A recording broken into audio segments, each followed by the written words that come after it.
Welcome. Welcome over and over again. Welcome to our legal and ethical issue.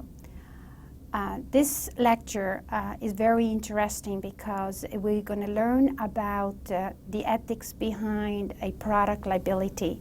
And what do I mean by product liability is liability that is caused, or let's put it this way, whoever manufactured the product will be liable.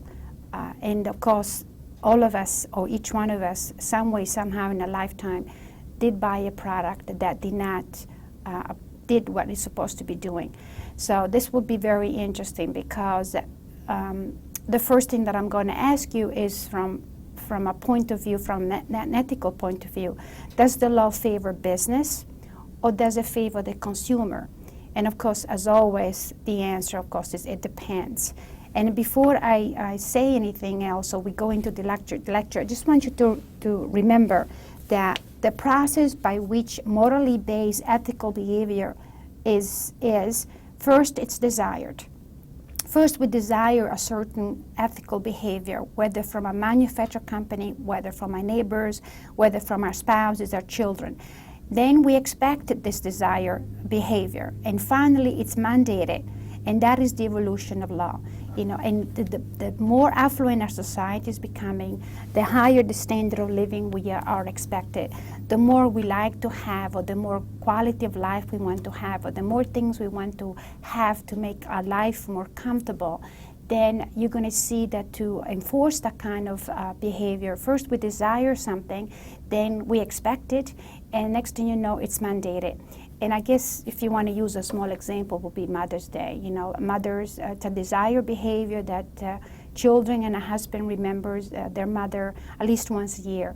And then it's almost like the mothers is expecting them that day to have. And then, of course, we make it a holiday. We make it something where it's almost required of you to call your mother and do something special for her mother. That would be an example that it's coming along, and I can see that even other countries now have Mother's Day. So does the law favor business or the consumer? And this is what makes it very interesting, the first part. Common law. Now this is common law, if you remember at the beginning, is case law. It's a case, it's a situation where someone got hurt and goes to court, and by that case we have a law how to behave in the next time. And of course, common law doctrines, the typical one is negligent-based product liability. That means somebody was negligent in manufacturing or selling or shipping or delivering the product, because by the time the product came to your house and you used it, or you got hurt, or the product became broken or whatever, and it's based on a manufacturer breach of the reasonable standard of care, and it's failing in making the product safe. Manufacturer must exercise due care. Now let's go back to tort. And remember, the negligent, we had the 4 elements, and we had the elements that you have to have the defendant has to have a duty. In this case will be the manufacturer. The duty, the legal duty was broken or breached, if you want to use that term. The plaintiff suffered injury. You have to suffer injury to have a standing in a court of law. And of course, that the injury is linked or proximal cause, or it's caused by the breach of the defendant legal duty. And of course, the manufacturer has to then have reasonable care in designing the product, in manufacturing and assembling the product, inspecting and testing the product, and placing adequate warning labels. Warning labels are the cases that more often than not we have product liability lawsuit. Again, under the common law doctrines, manufacturer who violates state or federal laws, and every state and federal laws, you know, it's the nationwide, and also each state have their own laws.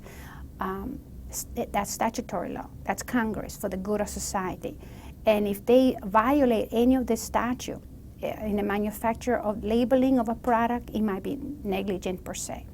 Just because the labeling was not clear enough, or maybe it was not in Spanish, or maybe, and of course, if you're reading some of these labels, I don't know if you went shopping lately, but sometimes you see natural dash artificial. Well, is it natural or is it artificial? And that's because the statute that comes from Congress, whether it's federal or state, are very difficult to understand. An example, when you have a snake ball flavored by strawberry, is it natural, the strawberry, or is it artificial? Well, some people would argue that the natural would be only if people with their hand squeeze the strawberry to make the flavor in that drink or in that liquid. You know that today nobody does that, not with the millions and billions of strawberries. I know every strawberry would be squeezed by technology, and that's where some people argue that that is artificial then and not natural. So we have a lot of problem defining what is natural. We have a lot of problem defining what is artificial, because as soon as you start using technology, then it's not natural, it's artificial. And that depends on the statute. Another common law doctrine is that there is no privity of contract required between plaintiff and the manufacturer. Remember, this is very important. And we have the freedom to contract. We are a nation of individuals. Therefore, if I agree to buy something and you agree to sell something to me, we have an agreement. And you are liable if you're selling something to me that is it's hurting me or it's not doing what it's supposed to be doing.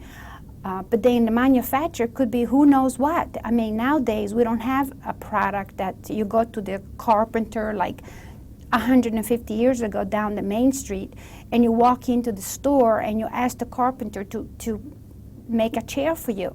Now the color, the paint might come from China, the screws might come from Belgium. A lot of the prefabricated things come from different part of the world, and maybe they might be just assembled here in the United States. So that who's the manufacturer of a chair? Who's the manufacturer of a desk? Who's the manufacturer of anything in this country? Everything is made in another country. And then, of course, what is made? And usually even that, when you put a label made in the United States, what does it mean? Is it completely made in the United States? Not necessarily. So this is what makes it very, very interesting, product liability. And when it comes to product liability, there is no privity of contract, because you don't have a contract with the manufacturer, and it will still be liable. You don't have a contract with the shipping department that is shipping the product from Belgium to the United States.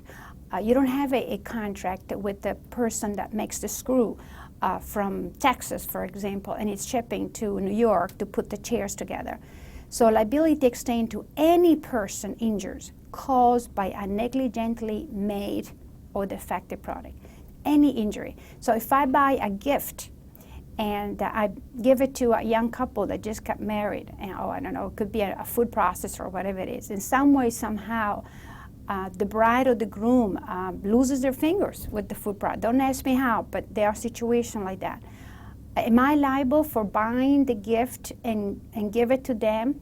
What about the store that I bought it from, Macy or Target or whatever you want to do? I mean, are they liable? I mean, I'm coming there, they bought a gift. Are they supposed to be knowing that I have friends that use food processor for who knows how and in a different way?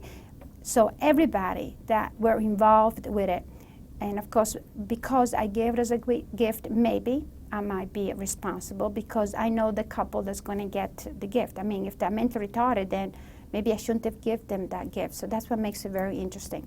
Another key, legal key, I call it key for you to get into the court so that you are put in the same situation you were before you got injured, is misrepresentation. And of course, when fraud committed against consumer or user or product. Fraud must have been made knowingly or with reckless disregard for safety. I did not disclose any information. The seller did not disclose any information or did not have the correct warning or whatever. But that's, you were misrepresenting selling. You were misrepresenting that this boat, you can fish, you can go fishing for 24 hours, but in reality, as soon as you're there 6 hours, the water comes in or something like that. Plaintiff does not have to show product was defective. No, does not have to. The only thing that in this situation, any negligence, is that the plaintiff is injured. That's what makes it very interesting. And you were misrepresented. And of course, you're going to see later on, I'm sure. And then you have strict liability, another legal keys to get into the court or a ground or account to file a complaint. Defense and liability for strict liability is without regard to fault, foreseeability, standard of care, or causation. Liability is based on abnormally dangerous activities. And this is a big problem we have, because what is a dangerous activity or abnormally dangerous activity? Because different people see dangerous in a different way. And of course, here I have abnormally dangerous activity. And I have to tell you that this is all defined in the law, the code, the statutory law. What are these abnormal dangerous activities? Activity involves serious potential harm. Activity involves high degree of risk that cannot be made safe. Activity is not commonly performed in the community of area, something that it's not everybody around or most of, let's put it this way, the reasonable people, the public policy. So the manufacturer are liable without regard to fault based on public policy. Here we go. For the good of society, the manufacturer will be liable for the good of society. For the reason, if the reasonable people thinks that that product was dangerous, then the manufacturer will be liable. Consumers must be protected from unsafe products. Remember, we are responsible in business to make society better without harming it. Therefore, if we're going to put a product in commerce, we have to make sure that it's a safe product. This is why we have all the testing with cars, with airbags, you name it. Manufacturers should be liable to any user of the product. Any user of the product. The children, grandparents that come over my house, for example, and they're using a product and they get hurt. My neighbor, I give them as a gift, all of them. Manufacturers, seller, and distributors can bear the cost of the injuries. All of them, all of them. And here I made a chart to give you an example. On one side on your left, from sitting the way I'm sitting, you have negligence suit, and you have only what? The plaintiff, and you have the defendant. The two party involved with that, like it's a civil action, is where I have somebody did something wrong against me. Who's the other person? And there has to be some kind of a contractual relationship. Remember, how do you know the defendant has a duty? Well, is there a special relationship? Is there a contractual relationship? Is landlord and tenant, that kind of thing. Business and rental. And the other one, which is the latest one, is did the business or the other person knew or should have known that by me using the product, I will get hurt? Well, when you have many people as defendant, and people in China, how do they know about me? They don't know anything about me. So that's negligent. And of course, the other side, you have strict liability lawsuit. And a strict liability lawsuit, as you see, is the manufacturer. You have the defendant, also the distributor. And you also have the retailer, the store, like Staples, like Macy, all those.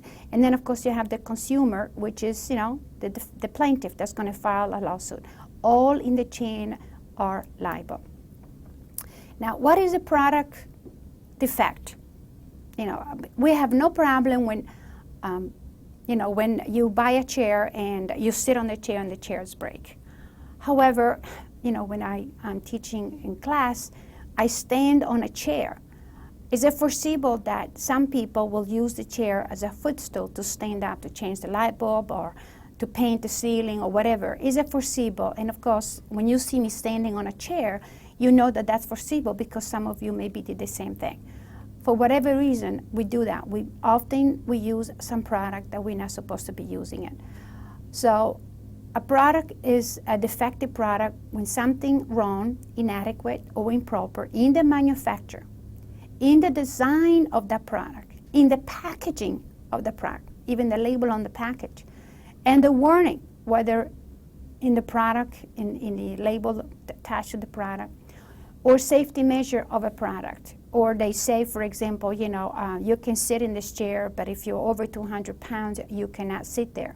So if they don't have, that's a safety label. I mean, if you're 210, don't sit on the chair. And of course, you are 210, you sit on the chair and the chair breaks. So I hope it doesn't happen to me. But anyhow, what is a product defect again? It's to recover The injured party must first show that the product that caused the injury was somehow defective. Not 100%, not, black and white, and not who caused the product to become defective. It's that the product somehow was effective, and not to prove that the person was negligent in manufacturing the product. That was very interesting. So you are liable because of the product, and everybody that has anything to do with that product will be liable. Manufacturing defects occur when a product departs from its intended design, even though all possible care was exercised in the preparation and marketing of the product. Design defect occurs when the foreseeable risk of harm posed by the product could have been reduced or avoided by the adoption of a reasonable alternative, and the omission of the alternative design renders the product not reasonably safe. Then you have defect in packaging, which occurs when a product has been placed in a packaging that is insufficiently tamper-proof, even by children. And of course, the big famous case is the Tylenol case where Johnson & Johnson, they did very, very good. Somebody tempered, put some aspirin, and it's very interesting.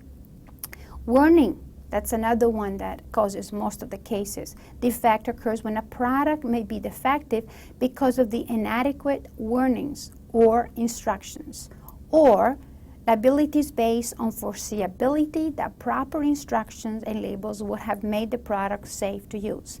So if you have a warning that I hate to use it, I guess foreseeability, that because of the instruction on the label, and somebody got hurt, that means the instructions or the warning, the label are defective because a person got hurt. So you have to change the label. You have to change the instructions.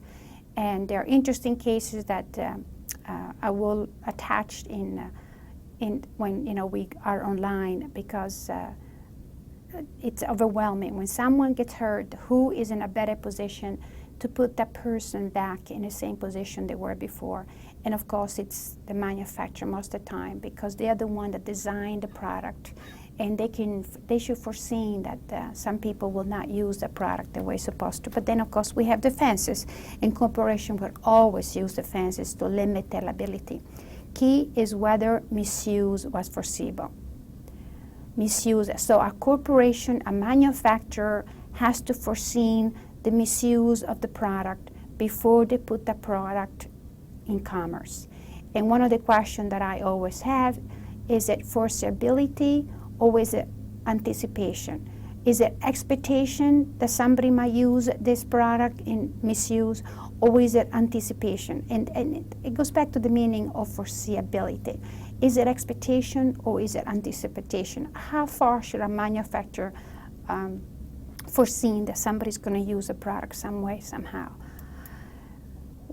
Again, liability on a warranty then occurs when the injury was a result of goods not being fit for ordinary purposes.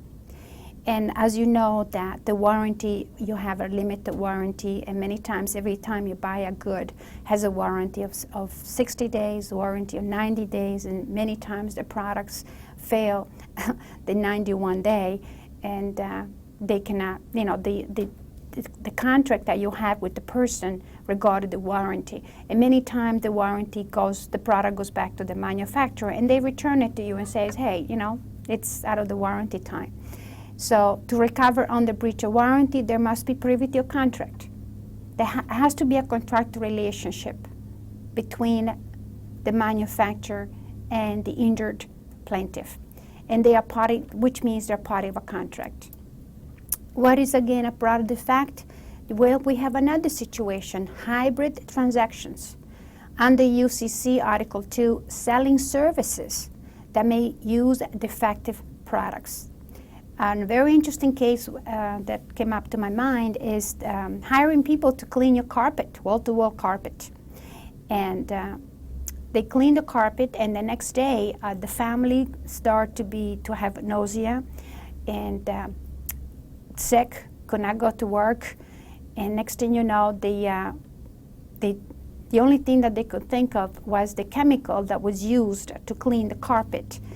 And of course, they suing the carpet cleaners, and the carpet cleaner was says, wait a minute, you know, I just came to provide a service to clean the carpet. I have nothing to do with the nausea. The carpet is clean.